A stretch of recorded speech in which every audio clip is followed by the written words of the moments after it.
And I'm gonna tell you this too, you'll hear me say this, these are the tightest spark plugs I've ever done. What's up, everybody? If you saw the last video, one of the last videos, I did an oil change, Charity's Jeep. Also done brakes on this thing, whatever, blah, blah. She's been doing a lot more driving lately on the highway, so she said she wanted to do a tune-up. So that's why I did an oil change.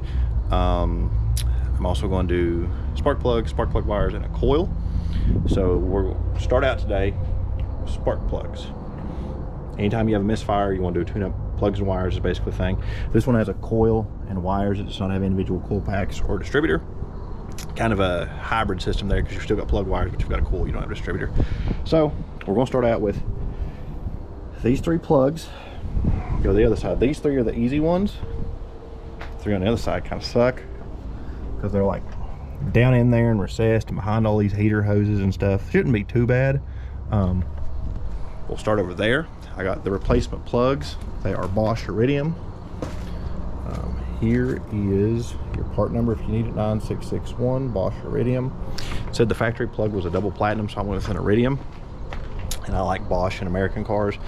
I did them in the Mustang. So if you have one of these Jeeps, there'll be a playlist pop up that'll be the tune-up for this. It'll be the coils, the plug wires, and the spark plugs. So keep track of all that. But let's get this first one out and see what we got.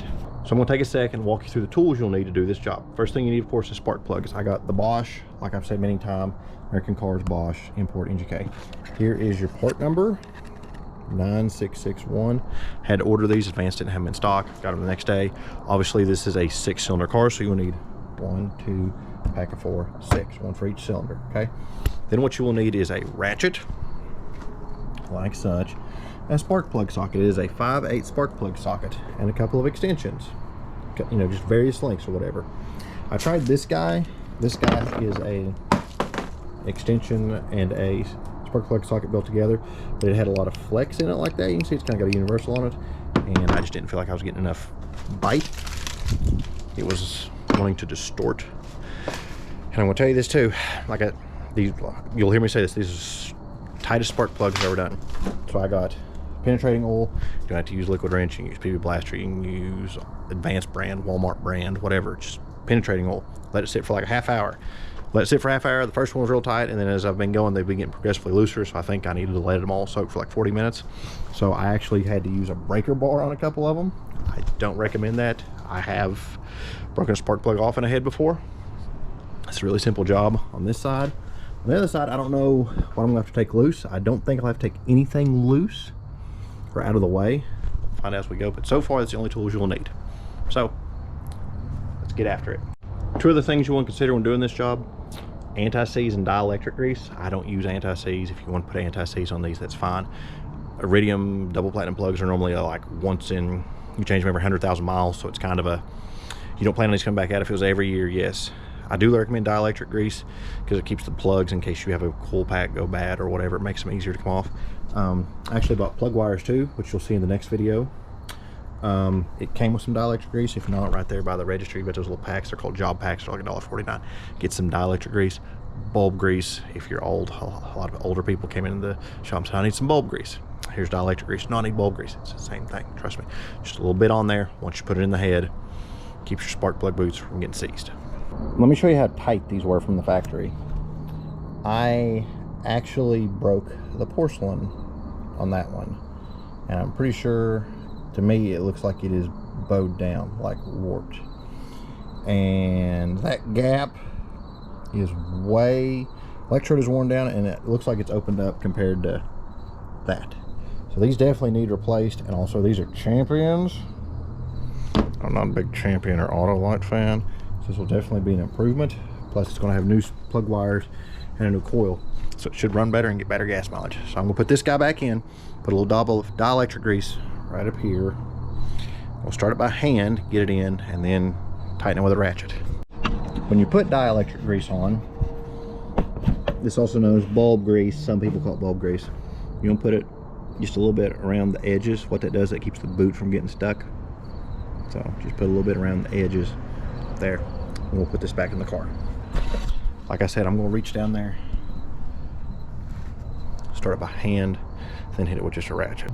Okay, I got number 1 in, put a little bit more electrode dielectric grease on it because the socket works. So put the plug back. Now we're gonna go on number 2. Like I said, I sprayed these with liquid rinse penetrating oil.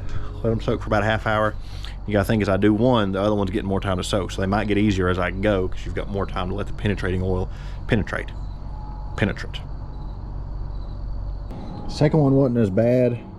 As you can see, it's got a hairline crack in it too. I don't know if these are cracking from me taking them out or they were actually just cracked from wear, but I don't know if you can see or not, but there's a huge gap there.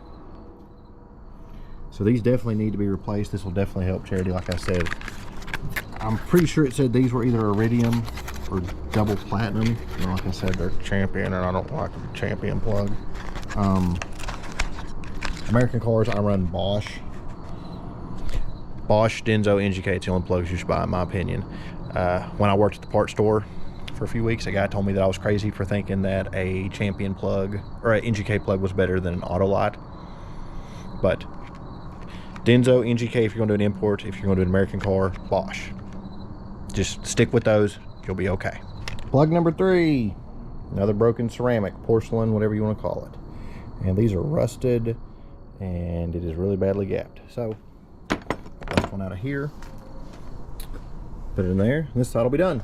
So, halfway there. Like I said, the other side might be a little difficult, so I don't know if I can get this in there. I may have to, I'm going to have to get a light too.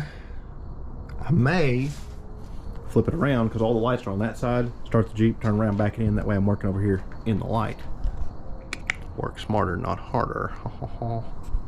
Hey everybody, I just want to take a sec to tell you why there's only the first 3 of these when you see spark plugs and spark plug wires.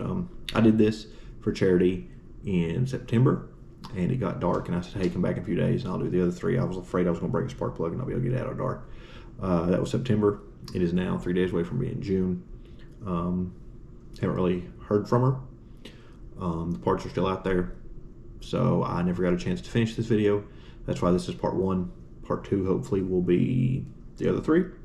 I'd like to do them just to get the parts out of the garage and finish this video up for you guys.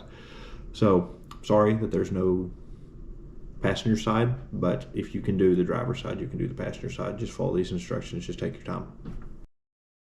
Penetrate.